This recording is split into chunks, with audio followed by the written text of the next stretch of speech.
Subscribe now and press the bell icon. Never miss an update. एक बार एक राजा अपने मंत्रियों के साथ नगर भ्रमण पर निकला था। राजा रथ पर बैठा हुआ था, मंत्री आगे सारथी के बाजू में बैठा हुआ था उसी रथ पे, और पूरी सवारी चली जा रही थी। जब भी राजा को कोई संत दिखता, ब्राह्मण दिखता, ज्ञानी साधु संत इत्यादि दिखते तो राजा सिर झुका के प्रणाम करते थे। मंत्री को यह बात बहुत बुरी लगी। करे, अरे महाराज, आप तो राजा हैं, आप तो महाराज हैं, आप क्यों प्रणाम कर रहे हो इन फकीरों के सामने? आप क्यों सिर झुका रहे हो इन भिखमंगों के सामने?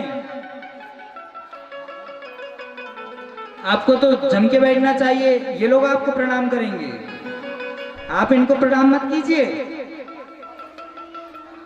राजा कहता है, मैं प्रणाम क्यों करता हूं ये तुम्हें वक्त आने पर बताऊंगा। वो दिन तो निकल जाता है। एक दिन शिकार करके उस मंत्री शेर का सिर लाता है। पहले राजघराने के लोग शिकार करते थे तो वो शेर का सिर लाता है। राजा बोलते हैं, मेला लगा है, इसको ले जा करके बेचो। वो मंत्री जाता है और ढांक के रखता है उस शेर के सिर को।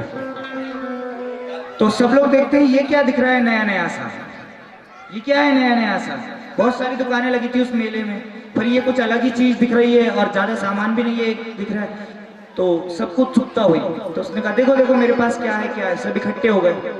उसने खोला तो शेर का सिर निकला। तो सब लोग बड़े हैरान हुए कि अरे वाह, शेर का सिर लाया है। शेर का सिर, पहले राजा महाराजा लोग 12 सिंगा के सींग, सिर का शेर की खाल या सिर लटकाते थे। वो शौर्य की बात रहती थी, पराक्रम की बात उनके लिए रहती थी। तो सब खुश हुए, कहा कि ये शेर का सिर है, तो बेचोगे? बोले हाँ, बोली लगाई जाए, नीलामी करी जाए। तो एक कहने लगा 5 लाख, दूसरा कहने लगा 8 लाख, तीसरा कहने लगा 10 लाख। 10 लाख में सौदा पक्का हो गया। और वो शेर का सिर कितने में बिक गया? 10 लाख में। कितने में? 10 लाख में बिक गया। अब वो बड़ा खुश हुआ। मंत्री राजा के पास गया, देखो एक शेर के सिर के 10 लाख मिल गए। राजा ने बोला, बहुत अच्छी बात है, कल तुम जाना और भालू का सिर लाना, बियर का। वो गया, अगले दिन शिकार करके भालू का सिर लाया और अब मेले में बेचने के लिए गया। अब लोग इसी का इंतजार कर रहे थे कि अच्छी चीजें लाता है। तो पूछा, आज क्या है? खोल के दिखाया, भालू का सिर है। इसकी कीमत लगना चालू हुई। 2.5 लाख, 4 लाख, 5 लाख पक्का हो गया और 5 लाख में भालू का सिर बिक गया। अब वो राजा के पास गया और कहने लगा, मुझे इतना यकीन नहीं था कि भालू का सिर भी 5 लाख में बिक जाएगा। 5 लाख मिल गए मुझे इसके। राजा ने कहा, ये बहुत अच्छी बात है, अब तो हिरण का सिर लाना। सभी बच्चे सुने। पुत्र, लड़के का नाम पुत्र नहीं होता, चाहे वो लड़का हो चाहे लड़की हो। पुत्र का मतलब है जो अपने पितरों को तार दे, वही पुत्र है। कौन तार देता है? जो भगवान का भक्त होता है।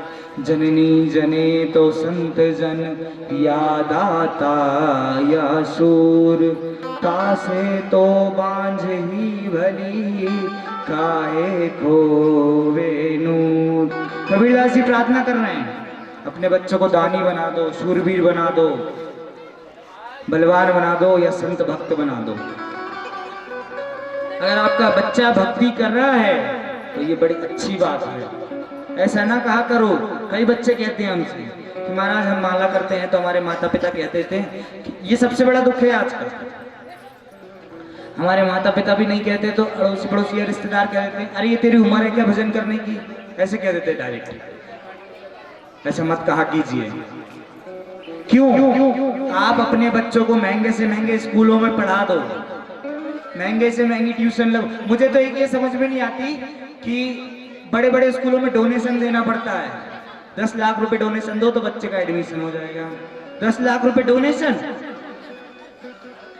यहाँ पे कोई 11 रुपए भी डोनेशन दे के जाता है ना, तो ऐसे इतरा इतरा के जाता है, वहाँ 10 लाख भी डोनेशन दे के आ जाते तो कोई फर्क नहीं पड़ता। 10 लाख रुपए देते हैं, डोनेशन लेते हैं,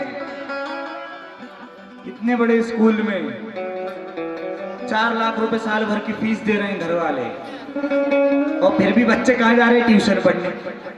मुझे ये समझ में नहीं आता, जब इतनी फीस वहां दे ही रहे हो तो ट्यूशन की, पहले तो गुरुकुल होता था, एक ही जगह सब कुछ हो जाता था, ट्यूशन भी वहीं, पढ़ाई भी वहीं, और गुरु जी की इच्छा हुई तो ब्याह भी करा देते थे वहीं से, सब वहीं हो जाता था। और अब स्कूल अलग जाएगा, ट्यूशन अलग जाएगा, और ट्यूशन में भी मैथ्स की भी ट्यूशन जाएगा, साइंस की भी ट्यूशन जाएगा अलग अलग, और फिर ड्राइंग की भी ट्यूशन जाएगा, ड्राइंग भी सीखने के लिए ट्यूशन जा रहा है।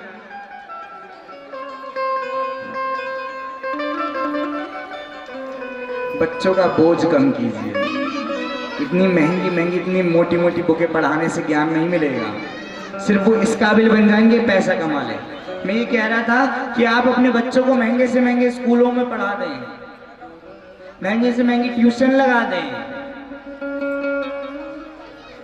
अच्छे कॉलेजों में दाखिला दिला दें, वो पढ़ेंगे और नौकरी करने विदेश चले जाएंगे।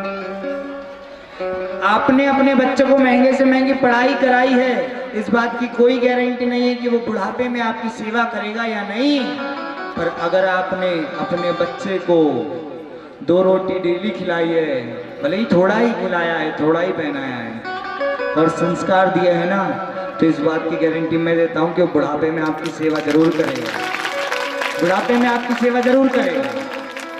हम लोग घर में बड़े बड़े महंगे महंगे कुत्ते पाल लेते हैं, लेकिन माता जी को, पिताजी को कहाँ छोड़े आते बुढ़ापे में? वृद्धाश्रम में। वो कुत्ते को महंगे महंगे शैम्पू से नहलाते हैं, महंगा महंगा उसके लिए खाना आ जाता है, पर माता पिता वहाँ तरसते हैं।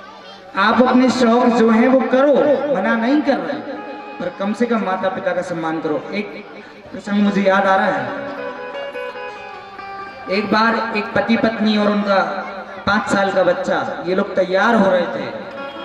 बूढ़ी माता जी ने देखा कि सब लोग तैयार हो रहे हैं, बहू और बेटी इत्र वित्र लगा के सब तैयार हो रहे हैं। पूछा कहाँ जा रहे हैं, तो किसी ने कुछ जवाब नहीं दिया। जब तैयार होकर निकलने लगे तो बहू ने पैर में सैंडल पहनते पहनते बोला, माता जी, सासू माँ, वो जो मोड़ पर मंदिर है ना, वहां पर भंडारा चल रहा है, हम लोग तो पार्टी में जा रहे हैं, आपका खाना नहीं बनाया तो आप वहां खाना खाया ना। हम तो पार्टी में जा रहे हैं, आप कहाँ खाना खाया ना? भंडारे में। वो 5 साल का बच्चा भी वहां सुन रहा था। उसने क्या बोला पता है? जब बाहर निकले और कार का गेट खोल के उसमें बैठ गए और कार चालू हो गई ना, तब वो बच्चा कहता है कि पिताजी मैं बड़ा होऊंगा ना तो जरूर मंदिर के पास घर लूंगा। तो पिताजी कहने लगे, अरे वाह, क्यों बेटा, भक्त है तू भगवान का इसलिए कह रहा है? तो कहता है नहीं, जब मैं बड़ा हो जाऊंगा और मेरी बहू और मैं और मेरा बेटा पार्टी में जाएंगे ना, तब मेरी माता जी को मंदिर दूर चल के नहीं जाना पड़ेगा, पास में ही भंडारा मिल जाएगा। क्या हम इतने गिर गए कि जिस माँ ने हमको पाला 9 महीने, विवेकानंद जी से पूछा एक ने, क्या हम स्त्रियों के बारे में बोलते हैं, माताओं के बारे में, माँ का इतना पद क्यों बड़ा है? आपके धर्म में, आपके सनातन धर्म में, हिंदू धर्म में माँ का पद इतना क्यों बड़ा है कि 9 दिन की नवरात्रि मनाते हो आप लोग? तो उस संत ने क्या कहा पता है? अगर 5 घंटे 10 किलो ईंटों को अपने पेट से बांध के दिखा दो ना, तो मैं मान जाऊंगा ये भारत की माताएं हैं, ये स्त्रियां ही हैं जो 9 महीने अपने बच्चे को पेट में रखती हैं। उस माँ का कर्ज भूल गए हम? क्या इतने गिर गए हम? Subscribe now and press the bell icon. Never miss an update.